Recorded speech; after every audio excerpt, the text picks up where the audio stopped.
This is our memorial. We took an idea on a memorial that is in the United States, and from that we made the form and start making our ideas in the buildings.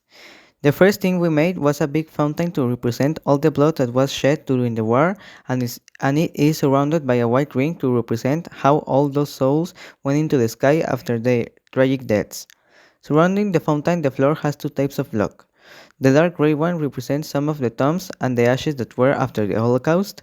At the sides of the fountain there are columns with a gray banner, which is the common color used for tombs.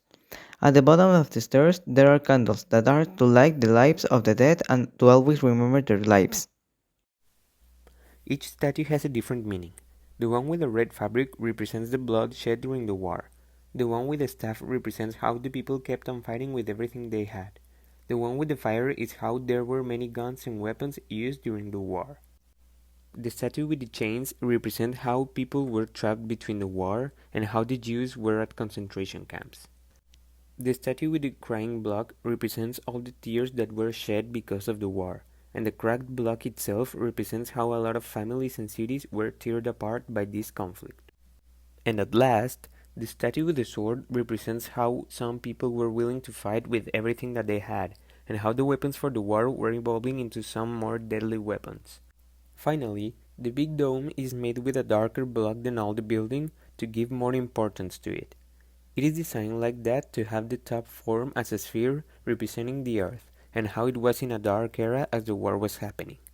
The flame inside represents two things: that the world was on fire by the war, and that all the lives that were lost will never be forgotten as long as the flame stays on.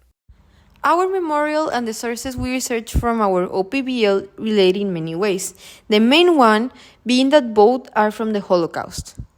The main function of our memorial is to preserve the memory of those who suffered and were victims during this period of time, and for viewers to reflect on the consequences of what human beings are capable of doing.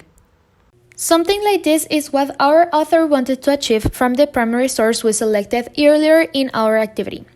Our author, Kalek Perechotnik, wrote his memoir to tell people what he had done during the Holocaust, and he wanted to confess all the decisions he took, even if they are good or bad. He wanted to preserve his memories, just like in our memorial, in which our main goal is to preserve the Jews' lives and that their death has not been in vain. The goal of his memoir might not be to remember the victims, but it was to remember his life during this period of time and explain in an explicit way how he lived and survived through the Holocaust.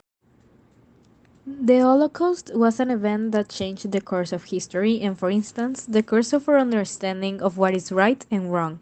Related to that is how it changed the culture to create things as the UN and to establish the human rights. A series of things that all human beings must have to fulfill both their physical and psychological needs. The memorial has a gloomy and sad appearance due to the remorse that ultimately consumed our primary source.